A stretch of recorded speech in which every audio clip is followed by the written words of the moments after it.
Hello दोस्तों, आशा करते हैं आप स्वस्थ होंगे, मस्त होंगे। तो चलिए शुरू करते हैं। सीबीआई के लिए सफलता सीरीज यानी स्केल 3 स्केल 4 वैकेंसी जो सेंट्रल बैंक ऑफ इंडिया में आई है, उसके लिए हम सफलता सीरीज लेके आए हैं, जिसमें आपको 30 डेज में 30 टेस्ट मिलेंगे, साथ ही वीडियो एक्सप्लेनेशन भी मिलेगा, साथ ही 1000 computer one liner, 2000 banking one liner और 5 महीने की फाइनेंशियल और इकोनॉमिक न्यूज आपको मिलेगी। देखिए, हमने इस कोर्स की जो प्राइस रखी है वो 1299 रखी है, लेकिन जो हमारे पहले 500 विद्यार्थी होंगे उनको ये कोर्स 1000 रुपये में उपलब्ध हो जाएगा। तो आप हमारी एप्लीकेशन मुलान एकेडमी को अपने फ़ोन में इंस्टॉल कर ले और हमारे कोर्स को बाय कर ले। बाकी वीडियो की क्वालिटी कैसी होगी, टेस्ट की क्वालिटी कैसी होगी, आप वीडियो देखोगे तो आपको पता चल ही जाएगा और टेस्ट की क्वालिटी का आप अंदाज़ा लगा सकते हो। तो चलिए शुरू करते हैं पहला पेपर। पहला प्रश्न, केंद्रीय बजट 2023-24 के अनुसार सरकार को निम्न में से सर्वाधिक राजस्व प्रदान करने वाला स्रोत कौन सा है। यानी जो नया बजट आया है उसके अनुसार सरकार को सर्वाधिक रेवेन्यू कहाँ से प्राप्त होता है, इनकम टैक्स से, केंद्रीय उत्पाद शुल्क से, निगम कर से या जीएसटी और अन्य से। तो इसका आंसर क्या होगा, सरकार को इनमें से सर्वाधिक रेवेन्यू प्राप्त होता है वो जीएसटी से प्राप्त होता है। किससे? जीएसटी से। तो एक बार हम देख लेते हैं। देखो, रुपया कहाँ से आता है सरकार के पास में। तो देखो, अगर सरकार के पास टोटल 100 रुपये आते हैं तो किस प्रकार से वो 100 रुपये बनते हैं वो देखते हैं।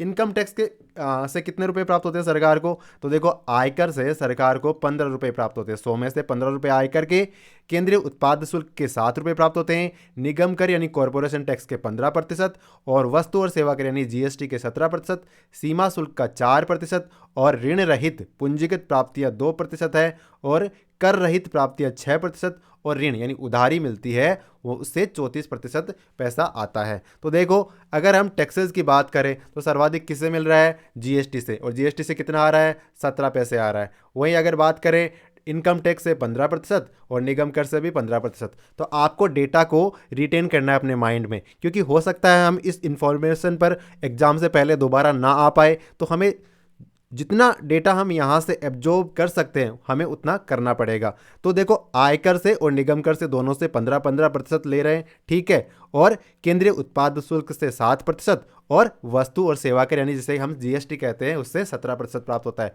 और उधारी से कितना मिलता है, तो 34% उधारी से प्राप्त होता है। उम्मीद है आप इस बात को समझ गए होंगे। अगले प्रश्न पे चलते हैं। बजट 2023-24 के अनुसार जीडीपी का कितना प्रतिशत हिस्सा स्वास्थ्य पर खर्च करना प्रस्तावित किया गया है। यानी जो हमारा बजट आया 2023-24 का, उसमें जो जीडीपी है उसका कितना परसेंट हिस्सा स्वास्थ्य पर खर्च करना प्रस्तावित किया गया है। 2.5%, 2.1%, 2.7 या 2.9%। तो इसका आंसर क्या होगा, इसका आंसर होगा ऑप्शन बी, यानी 2.1% हिस्सा जीडीपी, टोटल जीडीपी का 2.1% हिस्सा हम किस पे खर्च करेंगे, स्वास्थ्य पे खर्च करेंगे, ठीक है ना। अच्छा, स्वास्थ्य पे खर्च कर रहे हैं तो 2019 में स्वास्थ्य पे हम जीडीपी का कितना प्रतिशत हिस्सा खर्च करते थे, तब हम 1.4% हिस्सा खर्च करते थे। और वर्तमान में कितना कर रहे हैं, वर्तमान में कर रहे हैं 2.1%, कितना, 2.1%। तो स्वास्थ्य पे खर्चा बढ़ा है, बिल्कुल बढ़ा है, यानी परसेंटेज भी बढ़ा है और रेशियो भी बढ़ा है और खर्चा भी बढ़ा है। क्यों बढ़ा है, देखिए, एक महामारी आई थी कोरोना, और उसके कारण स्वास्थ्य के जो क्षेत्र में हमारे लूप होल्स थे वो हमारे सामने उजागर हुए। तो हमें पता चला कि हमें इस क्षेत्र में रिफॉर्म करने की ज़रूरत है, कुछ बेहतर करने की ज़रूरत है। तो सरकार ने भी इस चीज़ को अनुभव किया और देखो, जीडीपी का कितना परसेंट वर्तमान में स्वास्थ्य पे खर्चा किया जा रहा है, 2.1% किया जा रहा है। और 2019 के आंकड़ों की बात करें तो 1.4% किया जा रहा था। तो इसका मतलब क्या हो गया, बेहतर खर्चा कर रहे हैं हम स्वास्थ्य के मामले में। वहीं शिक्षा के क्षेत्र में कितना कर रहे हैं, तो जीडीपी का 2.9% हिस्सा हम किस पे खर्च कर रहे हैं, शिक्षा पे खर्च कर रहे हैं। तो देखो, शिक्षा पे खर्च बढ़ रहा है जीडीपी का, ठीक है, और स्वास्थ्य पे बढ़ रहा है, बिल्कुल बढ़ रहा है। स्वास्थ्य पे कितना कर रहे हैं, 2.1 कर रहे हैं। ये हमें ध्यान रखना है क्योंकि सरकार ने इसको हाईलाइट किया है और हमारा एग्जामिनर अगर इकोनॉमिक सर्वे को उठाता है तो उससे ये पॉइंट उठा सकता है। अगले प्रश्न पे चलते हैं। आरबीआई की स्थापना के लिए रिकमेंड करने वाली हिल्टन यंग कमीशन की स्थापना कौन से साल में की गई थी। ये कह रहे हैं कि जो आरबीआई की स्थापना करने के लिए रिकमेंडेशन किसने दी थी, तो हिल्टन यंग कमीशन थी, उसने रिकमेंड किया था। अच्छा ठीक है, लेकिन ये हिल्टन यंग कमीशन की स्थापना कौन से साल में की गई थी, 1922, 26, 30 या 34। तो देखो, हिल्टन यंग कमीशन की स्थापना की गई थी 1926 में, और इस कमीशन ने यह कहा था कि आरबीआई की स्थापना करो। तो देखो, हिल्टन यंग कमीशन, इसे हम royal commission on Indian currency and finance भी कहते हैं। एक्चुअली हिल्टन यंग इसके सदस्य थे, हेड थे, इस कारण इस समिति का नाम हिल्टन यंग रखा गया है। अन्यथा इस समिति का वास्तविक नाम क्या है? ऑफिशियल नाम है royal commission on Indian currency and finance. ठीक है। इसके बाद में इस समिति की स्थापना कब की गई? तो इस समिति की स्थापना की गई थी 1926 में, 1926 में, 1926 में हिल्टन यंग कमीशन की स्थापना की गई थी। इसके बाद में इस समिति ने रिकमेंड किया था कि आरबीआई की स्थापना करो। तो आरबीआई की स्थापना कब करी गई? तो 1935 में, 1 अप्रैल 1935 को। और आरबीआई की स्थापना कौन से अधिनियम के तहत की गई? तो आरबीआई अधिनियम 1934 के तहत आरबीआई की स्थापना की गई थी। और किस समिति ने रिकमेंड किया था आरबीआई की स्थापना करना? तो ये हिल्टन यंग कमीशन ने रिकमेंड किया था और हिल्टन यंग कमीशन 1926 में बनी थी। मैं डेटा को 2-3 बार रिपीट कर रहा हूं ताकि आपको इन चीज़ों को बार बार ना पढ़ना पड़े, एक बार में आप इन बातों को ऑब्जर्व कर ले और याद रख ले, अपने माइंड में सेट कर ले। बाकी हम कोशिश करेंगे कि वीडियो को जो फालतू के वर्ड यूज न करें, जिससे कि वीडियो लंबा हो जाए। आपके पास टाइम कम है, ये तो हमें पता है, तो हम इस टाइम का सदुपयोग करने का प्रयास करेंगे और धीरे धीरे जो फालतू बातें वो कम करते जाएंगे। ये आप आगे जैसे समझोगे, जैसे जैसे आप क्योंकि चीज़ों को समझते जाओगे, हमारे साथ बने रहोगे, तो आप चीज़ों को समझते जाओगे किस तरह से हम कार्य करते हैं, हमारी प्रणाली किस तरह से है। अगले प्रश्न पे चलते हैं। डोमेस्टिक कॉमर्शियल बैंक है ना, आरआरबी को छोड़ दो, ठीक है, और फॉरेन बैंक है, अगर उनकी 20 या उससे ज़्यादा ब्रांचेज है तो उनके लिए जो पीएसएल टारगेट्स है ना वो कितने प्रस्तावित है कृषि क्षेत्र में, है ना। तो हम बात करेंगे एएनबीसी और सीईओबीसी के, जो इनमें से हायर परसेंट है ना उसके। तो कितना पीएसएल टारगेट है, प्रायोरिटी सेक्टर लैंडिंग के टारगेट कितने हैं डोमेस्टिक बैंक के और फॉरेन बैंक जिनके 20 से ज़्यादा ब्रांचेज है? तो 15%, 18%, 22% या 16%। तो इसका क्या आंसर होगा? तो देखो, जो पीएसएल टारगेट कृषि क्षेत्र के लिए कितना है वो है 18%। यानी जो एएनबीसी है बैंक का या सीईओबीसी बीई, इनका अगर हायर निकालेंगे, दोनों का 18% निकालेंगे, उतना पैसा कृषि क्षेत्र के लिए लगाना पड़ेगा। ठीक है। और देखो 18% तो लगाएंगे एग्रीकल्चर सेक्टर के लिए, ये टारगेट्स है, लेकिन इसमें भी 10% है ना वो किसके लिए होगा? एग्रीकल्चर में से 18 में से 10% होगा वो स्मॉल और मार्जिनल फार्मर्स के लिए अलोकेट करना पड़ेगा। अब हम बात कर रहे हैं एनबीसी। तो एनबीसी क्या होती है? तो एडजस्टेड नेट बैंक क्रेडिट, इसे कहते हैं एनबीसी। और दूसरा क्या है? सीईओबीई क्या है? तो credit equivalent two of balance sheet exposure, ये सीईओबीई का फुल फॉर्म है।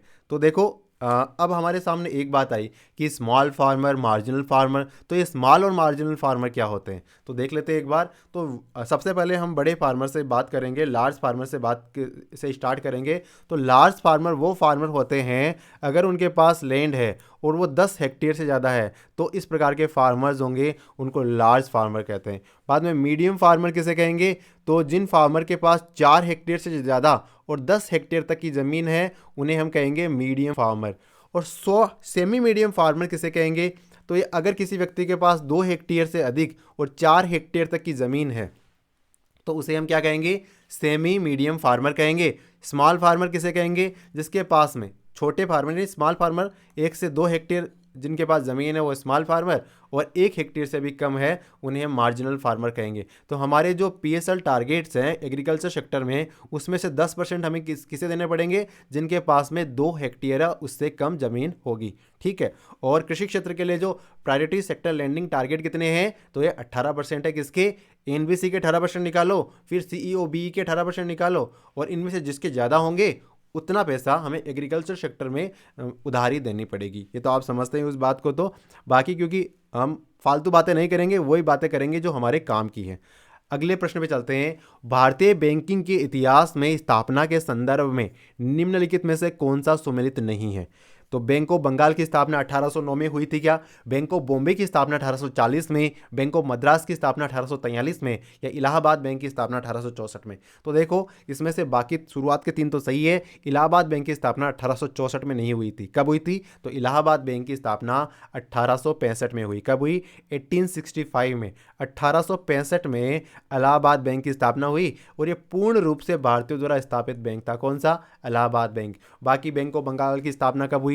1809 में। Bank of Bengal 1809, bank of Bombay 1840, bank of Madras 1843। ठीक है, याद रह जाएगा। पहला कौन सा था? Bank of Bengal 1809, bank of Bombay 1840, bank of Madras 1843। और इलाहाबाद बैंक कब था? 1865 में इलाहाबाद बैंक की स्थापना की गई और पूर्ण रूप से भारतीयों द्वारा स्थापित बैंक था। कौन सा? इलाहाबाद बैंक। अगले प्रश्न पे चलें।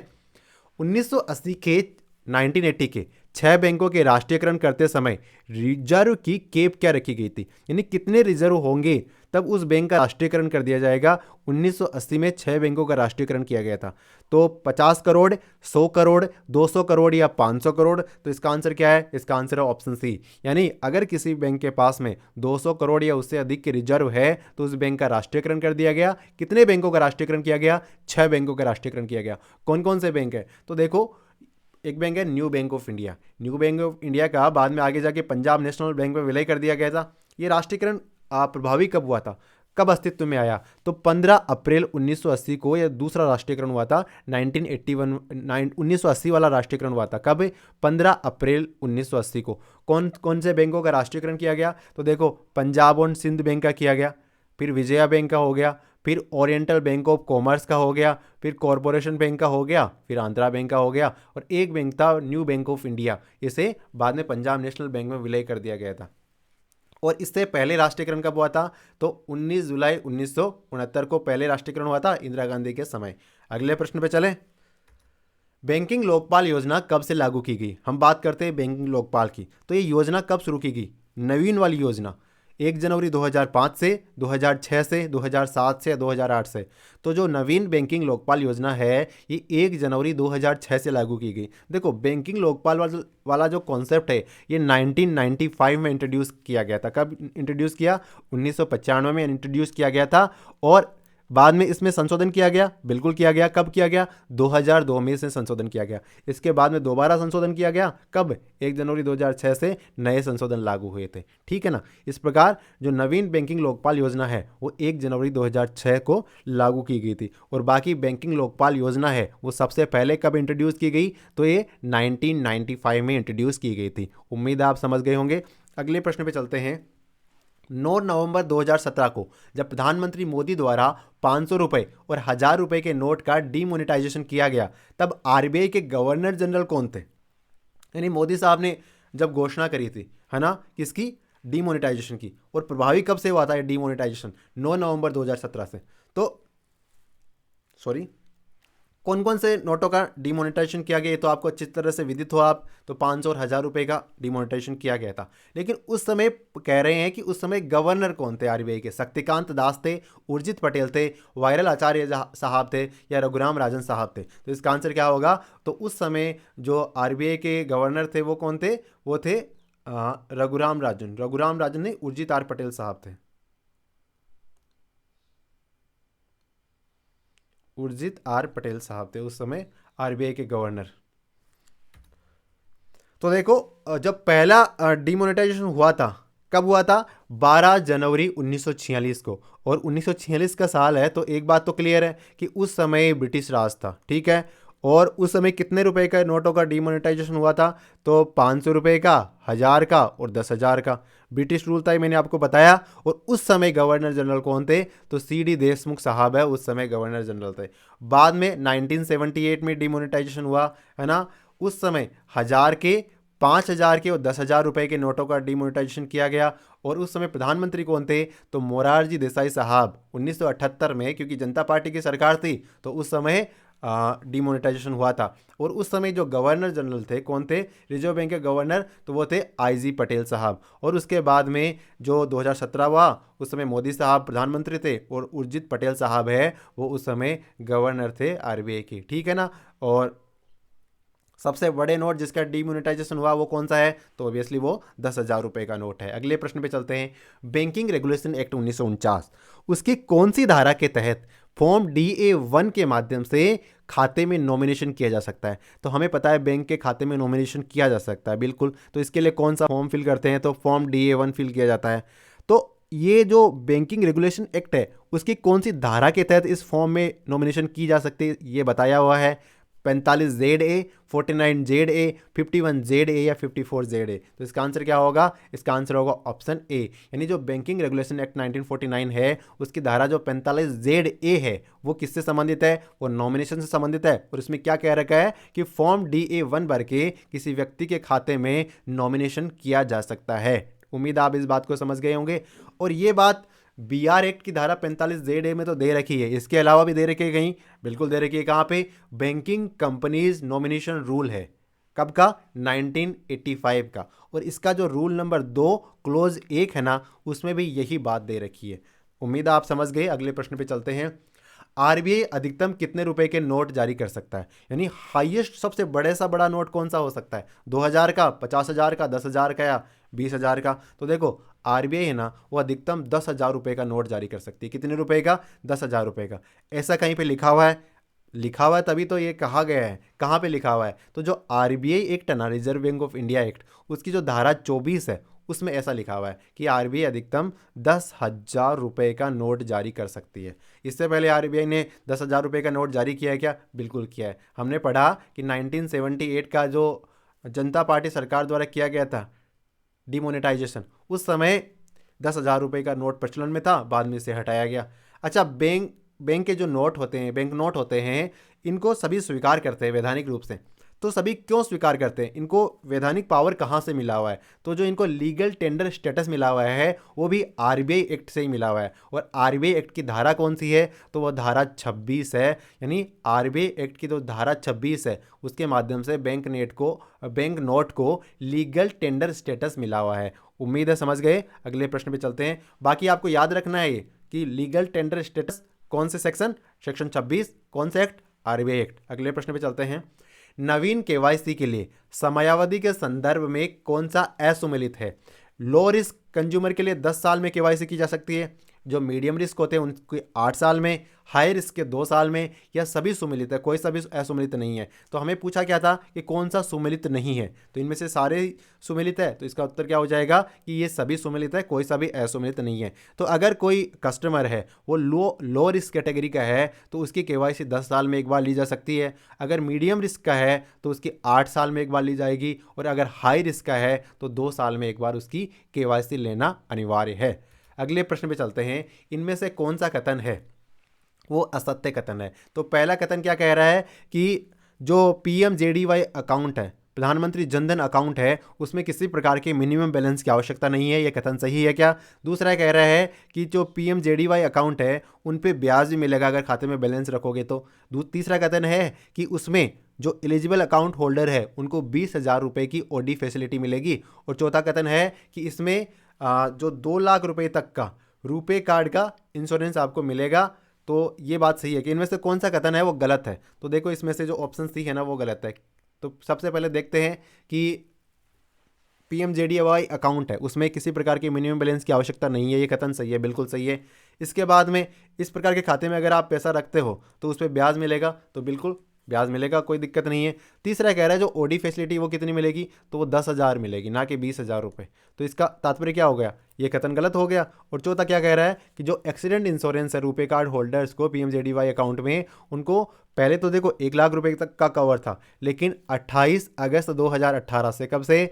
28 अगस्त 2018 से जो इंश्योरेंस कवर है, एक्सीडेंट इंश्योरेंस कवर, वो 1 लाख से बढ़ा के कितना कर दिया गया है? 2 लाख रुपए कर दिया है। किसके? जो पीएमजेडीवाई अकाउंट में रुपे कार्ड होल्डर है उनको। अगले प्रश्न पे चलते हैं। एफडी अकाउंट अधिक से अधिक कितनी अवधि के लिए खोले जा सकते हैं? यानी एक एफडी अकाउंट खोला तो उसकी मैच्योरिटी पीरियड अधिकतम कितना रख सकते हैं आप? 5 साल, 10 साल, 15 साल या 20 साल? तो एफडी अकाउंट में अधिकतम मैच्योरिटी पीरियड है ना वो रखा जा सकता है 10 साल। कितना? 10 ईयर रखा जा सकता है। और कम से कम कितने समय के लिए एफडी खोली जा सकती है? तो कम से कम 7 दिन के लिए।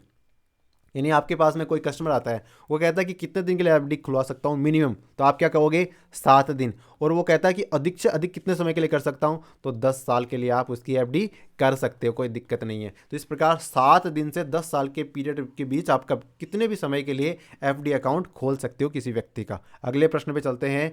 बैंकिंग रेगुलेशन एक्ट 1949 जो बीआर एक्ट है 1949, उसकी कौन सी धारा में शेड्यूल बैंक को परिभाषित किया गया है? बीआर एक्ट की धारा 5(1) में, 7(2) में, 3 क्लोज 1 में या 2 क्लोज 1 में? तो इसका आंसर क्या होगा? तो इसका आंसर होगा ऑप्शन ए। यानी जो बीआर एक्ट 1949 है उसकी धारा 5 क्लोज 1 है, उसमें शेड्यूल बैंक को परिभाषित किया गया है। अच्छा, शेड्यूल बैंक क्या लिखा गया है उसमें? तो देखो ये कहा गया है कि अगर कोई बैंक आरबीआई एक्ट का जो शेड्यूल 2 है अगर उसमें उसका नाम लिखा हुआ है तब वो बैंक क्या कहलाएगा, तब वो बैंक शेड्यूल बैंक कहलाएगा। लेकिन ये बात कहाँ लिखी हुई है, तो ये बात लिखी गई है बीआर एक्ट की धारा 5 में कि आरबीआई एक्ट के शेड्यूल में आपका नाम होना चाहिए, तब आप शेड्यूल बैंक होंगे। लेकिन ये लाइन लिखी गई है कि आपका उसमें नाम होना चाहिए, ये बीआर एक्ट में लिखी गई है। तो आप समझ गए होंगे कि दोनों एक्ट मिला के एक शेड्यूल बैंक को परिभाषित करते हैं अपने आप में। अगले प्रश्न पे चलते हैं। एटीएम कार्ड होता है, हम सबके पास में है, आप रोज़ हज़ारों एटीएम कार्ड इशू करते हैं, तो इसकी साइज़ क्या होती है? 85.60 mm मल्टीप्लाई 53.98 mm, 86.60, 87.60 या फिर 88.60 mm। तो इसका आंसर क्या है? इसका आंसर है ऑप्शन ए, यानी जो हमारा एटीएम कार्ड होता है वो 85.60 mm और मल्टीप्लाई बाई 53.98 mm होता है, कह सकते हैं। तो इस ये वाली जो साइज़ है ना इस एटीएम कार्ड की, वो कितनी होगी? 85.60 mm। हम स्टैंडर्ड साइज़ की बात कर रहे हैं, बाकी जो ये साइज़ होगी, इधर वाली जो डायमेंशन होगी वो 53.98 mm होगी। ठीक है, तो 85.60 और 53.98 जहाँ भी दिखे आपको वो आपका उत्तर हो जाएगा। तो इसका उत्तर ऑप्शन ए हो गया। अगले प्रश्न पे चलते हैं। एनआई एक्ट की धारा 13 के अनुसार नेगोशिएबल इंस्ट्रूमेंट में क्या शामिल है? प्रोमिसरी नोट शामिल है, बिल ऑफ एक्सचेंज शामिल है, चेक शामिल है, या सभी शामिल है? तो सबसे पहले तो देखो नेगोशिएबल इंस्ट्रूमेंट के बारे में कहाँ बताया गया है, तो एनआई एक्ट की धारा 13 में बताया गया है। कौन कौन से शामिल है? प्रोमिसरी नोट, उसके बाद में बिल ऑफ एक्सचेंज, बाद में चेक। ये तीनों ही एनआई एक्ट की धारा 13 के अनुसार नेगोशिएबल इंस्ट्रूमेंट माने गए हैं। कौन कौन से? Promissory note, bill of exchange, cheque. तो आपसे प्रश्न इस प्रकार भी आ सकता है कि इनमें से कौन सा नेगोशिएबल इंस्ट्रूमेंट नहीं है एनआई एक्ट की धारा के अनुसार? इसमें से 3 तो ये दे देंगे, बाकी चौथा कोई दूसरा दे देंगे, तो फिर वो आपका उत्तर हो जाएगा। तो कौन कौन से आपको माइंड में रखना है? Promissory note, bill of exchange और चेक। अगले प्रश्न पे चलते हैं। सॉरी, जो एनआई एक्ट है वो कब का एक्ट है? तो 1981 का एनआई एक्ट है। अगले प्रश्न पे चलते हैं। एमआईसीआर कोड में जो पहले 3 डिजिट होते हैं वो किसको इंगित करते हैं? सिटी को, यानी बैंक की सिटी को, बैंक के नाम को, ब्रांच के नाम को, ये इनमें से कोई नहीं। तो देखो एमआईसीआर कोड होता है magnetic ink character recognition code. उसमें जो शुरुआती 10 डिजिट होते हैं, शुरुआती 3 डिजिट होते हैं, जो 3 डिजिट होते हैं ना शुरुआत वाले, वो सिटी को आइडेंटिफाई करते हैं। उसके बाद में अगले 3 डिजिट वो बैंक को आइडेंटिफाई करते हैं, उसके बाद में ब्रांच को आइडेंटिफाई करते हैं। तो इसका उत्तर क्या हो जाएगा? पहली जो 3 अक्षर है वो बैंक की सिटी को आइडेंटिफाई करेंगे। तो इसका उत्तर ऑप्शन ए हो जाएगा। अगले प्रश्न पे चलते हैं। Master card payment processing institute, इसका हेडक्वार्टर कहाँ पे है? बर्लिन में है, टोक्यो में, कैलिफोर्निया में या न्यूयॉर्क में? Master card payment processing institution का हेडक्वार्टर कहाँ पे है? तो इसका आंसर क्या हो जाएगा? तो इसका हेडक्वार्टर, मास्टर कार्ड का जो हेडक्वार्टर है वो है न्यूयॉर्क में। कहाँ पे है? न्यूयॉर्क सिटी में। मास्टर कार्ड का हेडक्वार्टर न्यूयॉर्क सिटी में है। इसके अलावा कौन सा कार्ड चलता है? तो देखो एक तो वीज़ा चलता है, एक रुपए चलता है, एक चलता है मास्टर कार्ड। तो मास्टर कार्ड तो हो गया न्यूयॉर्क, तो वीज़ा का कहाँ पे है? तो वीज़ा का कहाँ पे होगा? कैलिफोर्निया में होगा। ठीक है, रुपए का कहाँ पे? ये आपको कमेंट में बताना है। अगले प्रश्न में चलते हैं। एनपीसीआई का इनकॉर्पोरेशन कौन से साल में किया गया? National payment corporation of India, इसका इनकॉर्पोरेशन कौन से साल में किया गया? 2005 में, 2007 में, 2008 में या 2009 में? तो एनपीसीआई का इनकॉर्पोरेशन है वो 2008 में किया गया। कब? 2008 में एनपीसीआई का इनकॉर्पोरेशन किया गया। और किस महीने में किया गया? तो एनपीसीआई को बनाया गया ये दिसंबर 2008 में। कब है? और ये जो कंपनीज एक्ट है उसकी धारा 25 की कंपनी है। किस प्रकार की कंपनी है? कंपनीज एक्ट की धारा 25 की कंपनी है। और इसने अपना कार्य करना कब शुरू किया या कब से ये एक्टिव है? तो अप्रैल 2009 से एनपीसीआई है वो एक्टिव है। 2008 के दिसंबर महीने में इसकी स्थापना की गई थी। तो इसका उत्तर क्या हो जाएगा? ऑप्शन सी इसका उत्तर हो जाएगा। अगले प्रश्न पे चलते हैं। आरटीजीएस के लिए अधिकतम लिमिट कितनी है? यानी आप अधिकतम कितने रुपए के आरटीजीएस कर सकते हो? 10 लाख, 20 लाख, 50 लाख या कोई लिमिट नहीं? तो देखो आरटीजीएस की न्यूनतम लिमिट तो है लेकिन कोई अधिकतम लिमिट बताई गई नहीं है। तो इसका उत्तर क्या हो जाएगा? ऑप्शन डी, कोई लिमिट नहीं है। बाकी आरटीजीएस के जो यूटीआर नंबर होते हैं, पहले तो ये बताओ यूटीआर की फुल फॉर्म क्या होती है? यूनिक ट्रांजैक्शन रेफरेंस नंबर, ये तो यूटीआर की फुल फॉर्म होगी। तो आरटीजीएस के यूटीआर नंबर कितने डिजिट के होंगे? 21 डिजिट के, यानी 21 डिजिट के। कितने 21 के होते हैं ना, एक बार वेरीफाई कर देना, क्योंकि आप ट्रांजैक्शन करते हो रोज़ आरटीजीएस को वेरीफाई करते हो आप में से अधिकतर विद्यार्थी। तो आप ये बताओ कि जो यूटीआर नंबर है वो कितने डिजिट का होता है, 21 का होता है कि 22 का होता है। ठीक है, अगले प्रश्न पे चलते हैं। किस समयावधि तक के ऋण को शॉर्ट टर्म लोन की श्रेणी में रखा जाता है? यानी जो लोन होते हैं वो शॉर्ट टर्म होते हैं, मीडियम टर्म होते हैं, लॉन्ग टर्म होते हैं। तो किस अवधि तक के लोन को हम शॉर्ट टर्म लोन की श्रेणी में रखेंगे? 6 महीने, 12 महीने, 18 महीने या 24 महीने? तो इसका उत्तर क्या होगा? इसका उत्तर होगा ऑप्शन सी, यानी जो 18 महीने तक के लोन है उन्हें हम शॉर्ट टर्म लोन की श्रेणी में रखते हैं। अगले प्रश्न पे चलते हैं। नई एमएसएमई परिभाषा के अनुसार माइक्रो यूनिट में अधिकतम प्लांट और मशीनरी में इन्वेस्टमेंट सीमा कितनी है? यानी देखो, एमएसएमई के अंदर माइक्रो, स्मॉल और मीडियम इंटरप्राइजेस होते हैं। तो माइक्रो इंटरप्राइजेस क्या होगा, स्मॉल इंटरप्राइजेस क्या होगा, मीडियम इंटरप्राइजेस क्या होगा, इसकी डेफिनेशन प्रोवाइड करवाई जाती है। तो इसमें जो मशीनरी और इन्वेस्टमेंट की सीमा माइक्रो यूनिट के लिए अधिकतम कितनी है? 1 करोड़, 2 करोड़, 5 करोड़ या 10 करोड़? तो अगर कोई संस्था है और उसका टोटल प्लांट एंड मशीनरी में इन्वेस्टमेंट 1 करोड़ तक का है, तब वो क्या कहलाएगी? Micro unit. देखो, लेकिन एक बार सबका देख लेते हैं।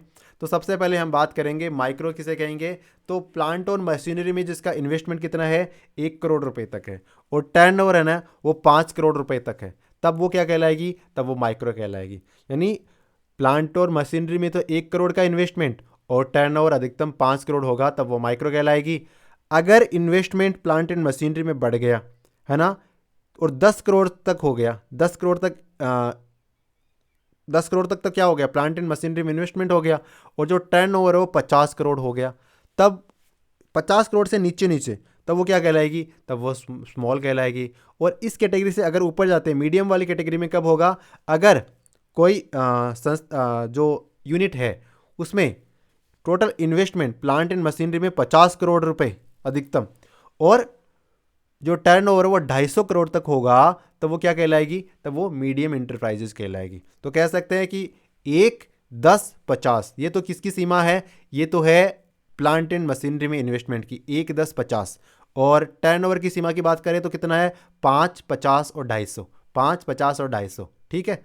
1, 10, 50 प्लांट में और 5, 50 और 250 इसमें टर्नओवर में, ठीक है। आपको इस चीज़ को याद रखना है, क्योंकि एग्जाम में आए तो आपको इस प्रकार लिख लेना है, 1, 10, 50 और दूसरा 5, 50 और 250।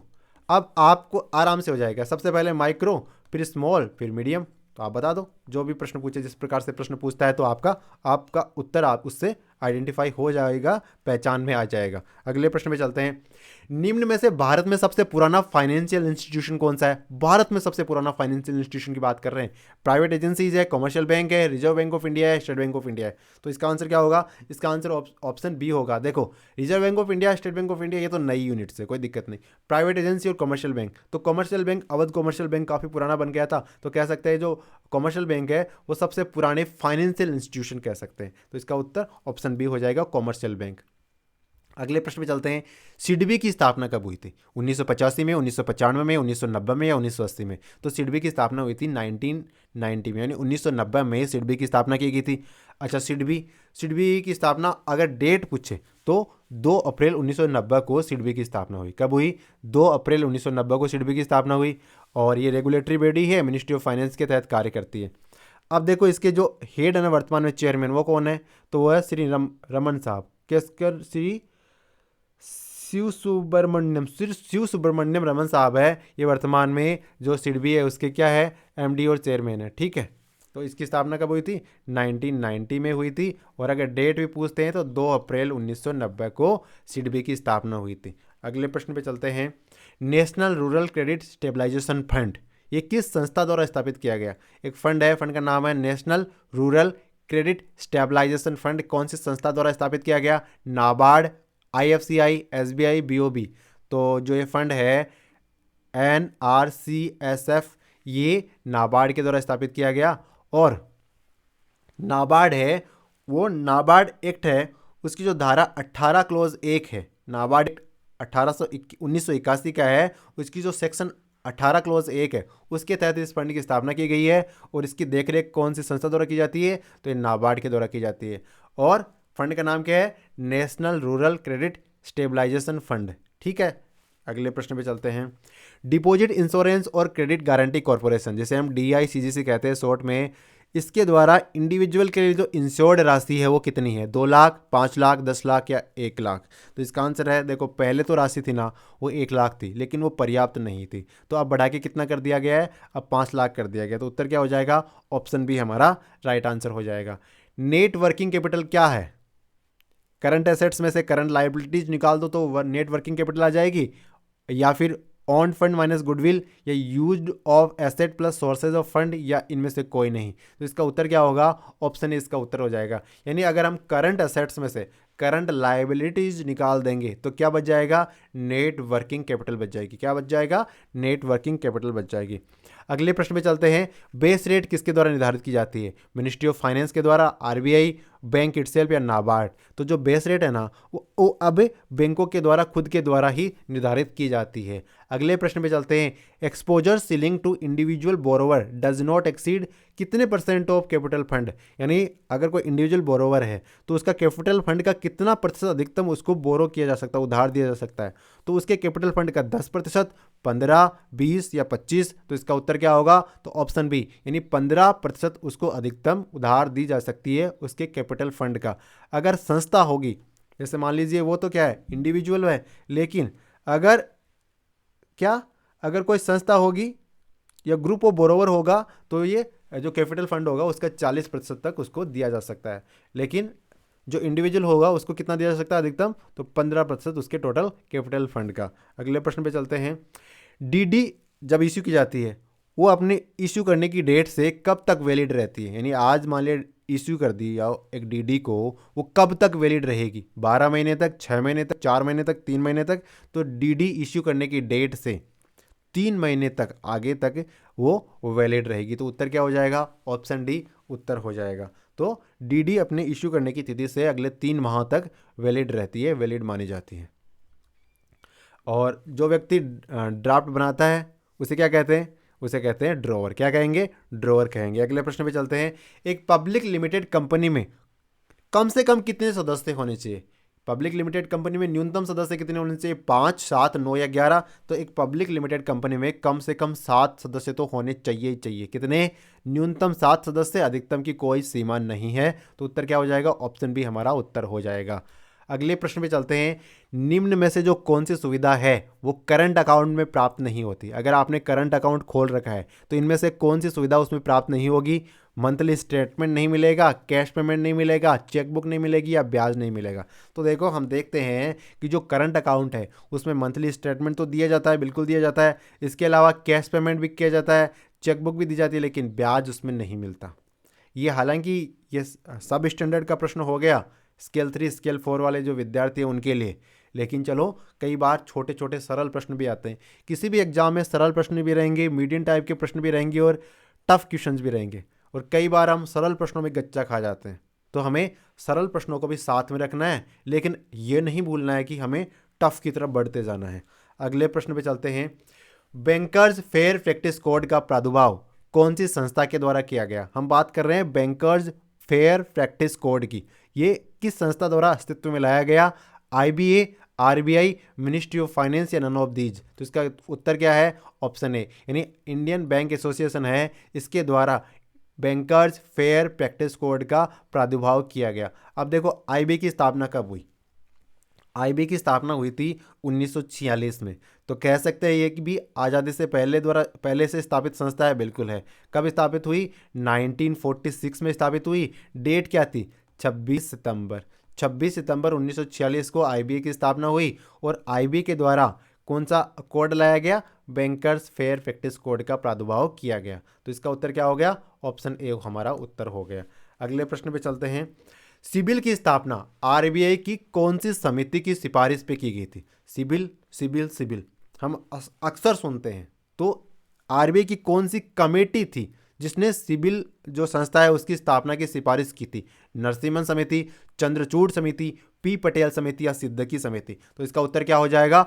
ऑप्शन डी, यानी जो सिद्दीकी समिति है उसने सिबिल की स्थापना की सिफारिश की थी। और देखो सिबिल की स्थापना कब हुई थी? तो ट्रांस यूनियन सिबिल है उसकी स्थापना 2000 में हो गई थी। कब हुई थी? सन 2000 में ट्रांस यूनियन सिबिल की स्थापना हुई थी। और कौन सी समिति की रिकमेंडेशन पर? तो आरबीआई समिति है, सिद्दीकी कमेटी। कौन सी? सिद्दीकी समिति या सिद्दीकी कमेटी कह सकते हैं। और 2007 में सिबिल ने एक इंटरेस्टिंग कार्य किया था। क्या कार्य किया? इंडिया का पहला जेनेरिक रिस्क स्कोरिंग मॉडल इसने प्रस्तुत किया था। कौन सा? पहला generic risk scoring model CIBIL के द्वारा प्रस्तुत किया था इंडियन मार्केट में। तो इस प्रकार का नवाचार करने वाली कंपनी कौन सी थी? तो वो अपनी सिबिल थी। वर्तमान में इसे किस नाम से जानते हैं? ट्रांस यूनियन सिबिल के नाम से जानते हैं। अगले प्रश्न पे चलते हैं।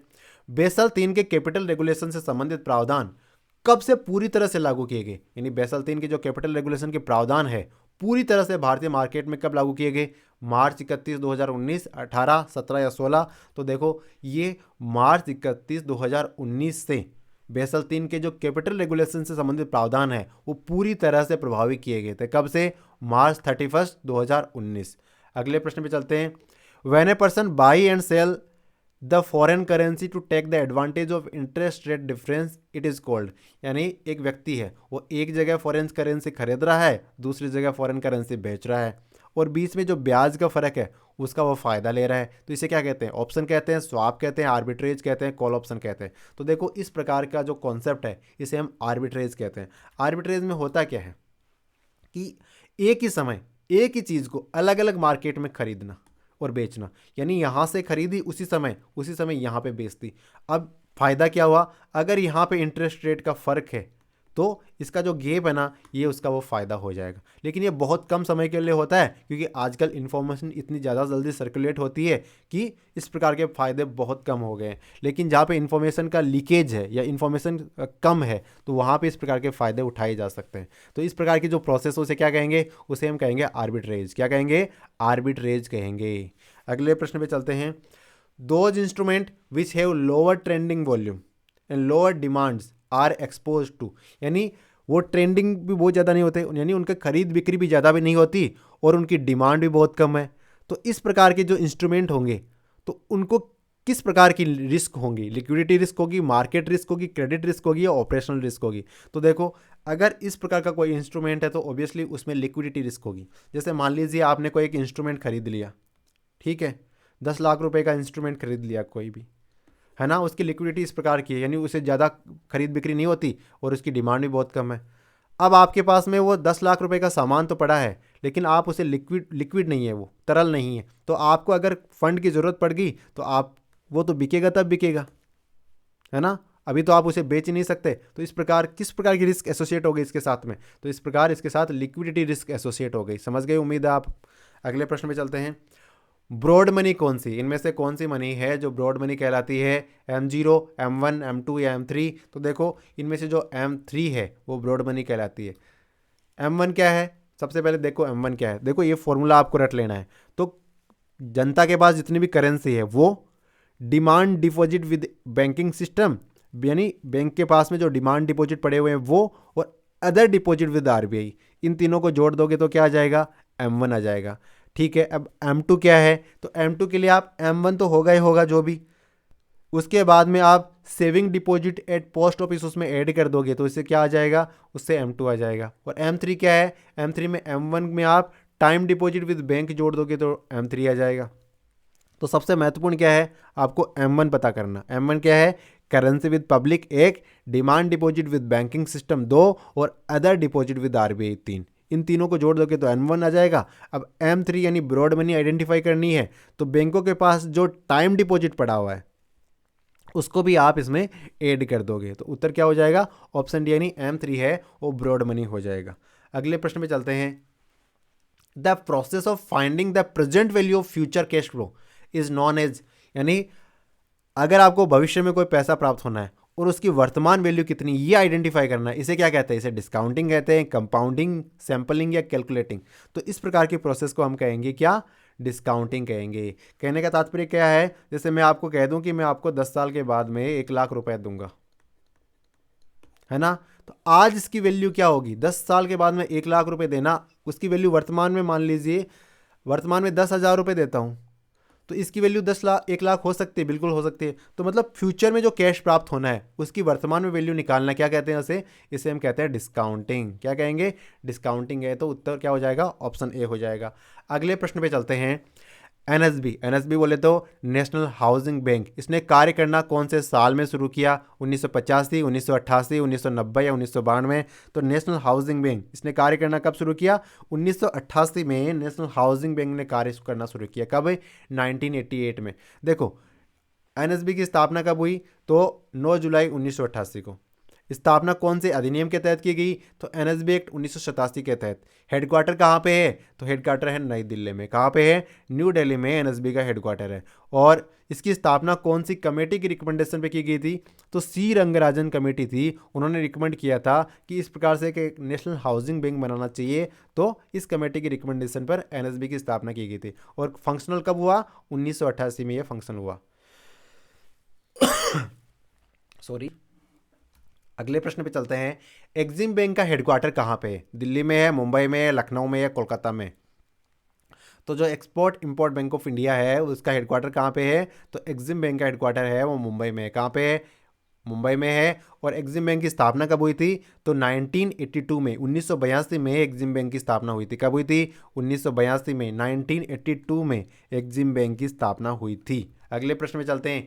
सेबी के संदर्भ में असत्य कथन कौन सा है, तो सेबी की स्थापना 12 अप्रैल 1993 को हुई। इसका हेडक्वार्टर है मुंबई में है। रेगुलेटरी बॉडी है किसके लिए, कैपिटल मार्केट के लिए। और चेयरमैन है माधुरी जी पुरी बूच, ये इसके चेयरमैन है। तो इसका उत्तर क्या होगा, कौन सा असत्य कथन ये आइडेंटिफाई करना है। तो देखो सेबी की स्थापना 12 अप्रैल 1993 को नहीं हुई। कब हुई, 12 अप्रैल 1992 को सेबी की स्थापना हुई थी। कब हुई थी, 12 अप्रैल 1992 को। बाकी सारे कथन सत्य है। देखो हेडक्वार्टर कहाँ पे है, मुंबई में हेडक्वार्टर है, बिल्कुल सही बात है। और कैपिटल मार्केट की रेगुलेटरी बॉडी है, बिल्कुल सही बात है। और चेयरमैन कौन है, तो माधुरी पुरी बूच मैडम है। ये वर्तमान में सेबी के securities and exchange board of India के चेयरमैन है। स्थापना कब हुई थी, 12 अप्रैल 1992। ठीक है।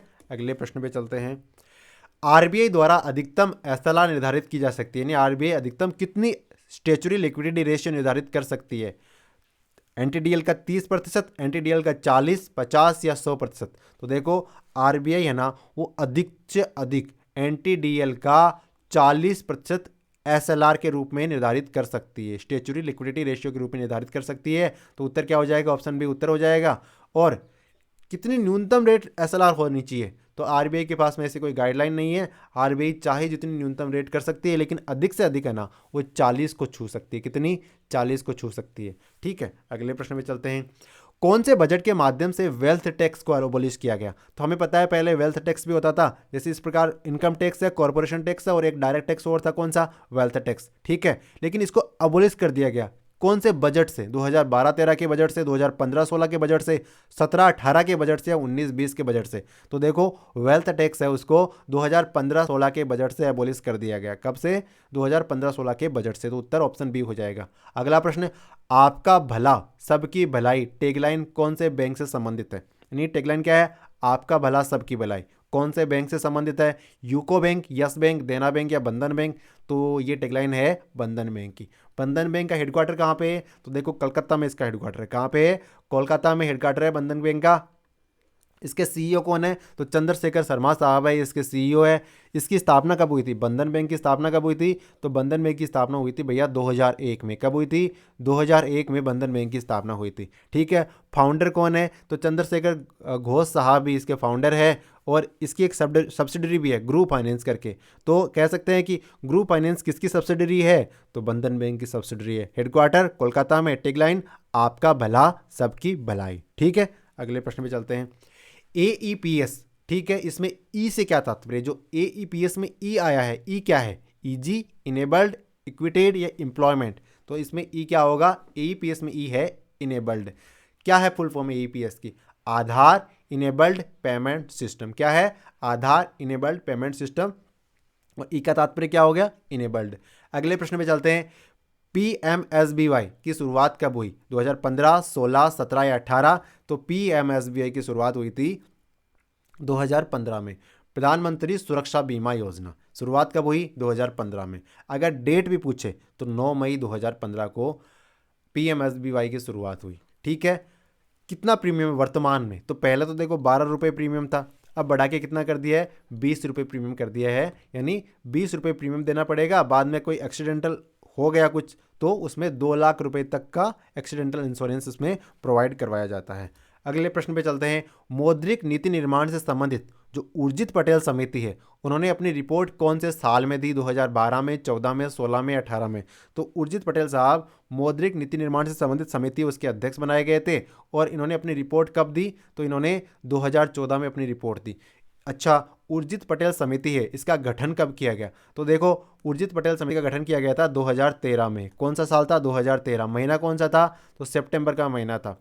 और सितंबर में इनको गठित किया गया कमेटी को, और जनवरी 2014 में इन्होंने अपनी रिपोर्ट सबमिट कर दी। इसमें कितने सदस्य थे? तो उर्जित पटेल समिति में 6 सदस्य थे। और इन्होंने क्या निकाल के दिया? उन्होंने कहा कि जो मुद्रास्फीति है ना, टारगेटेड मुद्रास्फीति वो 4% रखना चाहिए। कितना? 4%, मतलब महंगाई बढ़नी ही चाहिए कह सकते हैं। तो लक्षित मुद्रास्फीति कितनी बताई इन्होंने? 4% बताई। और इन्होंने इसकी स्थापना कब की गई थी उर्जित पटेल कमेटी की? 2013 में। रिपोर्ट कब दी? जनवरी 2014 में। अगले प्रश्न पे चलते हैं। दीपायन फंड की स्थापना कब की गई? जो दीपायन फंड है इसकी स्थापना कब की गई? 2015 में, 16 में, 17 में, 18 में। तो दीपायन फंड की स्थापना की गई थी 2017 में। और किस समिति की सिफारिश पे दीपायन फंड की स्थापना की गई? तो रतन पी वटल समिति है ना, उन्होंने रिकमेंड किया था कि दीपायन फंड की स्थापना करें। दीपायन फंड क्या है? Digital payment action network. क्या है? Deepayan fund digital payment action network, इसका फुल फॉर्म कह सकते हैं digital payment action network fund. ठीक है, ये दीपायन फंड हो गया। और कौन सी कमेटी की रिकमेंडेशन पे इसे बनाया गया? रतन पी वटल समिति की रिकमेंडेशन पर इसे स्थापित किया गया।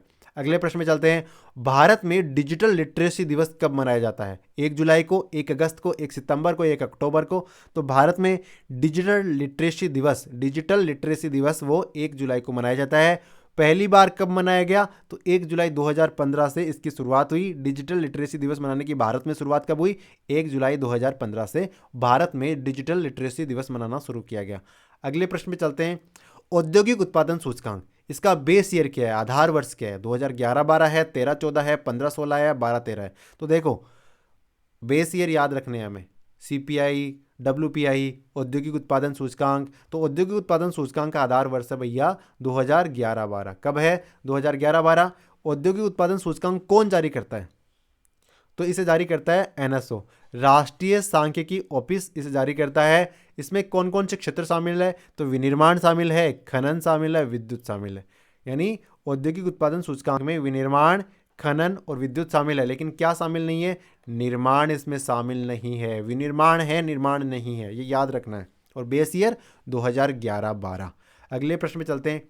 अटल इनोवेशन मिशन कौन से साल में लॉन्च किया गया? 2012 में, 2014 में, 2015 में, 2017 में।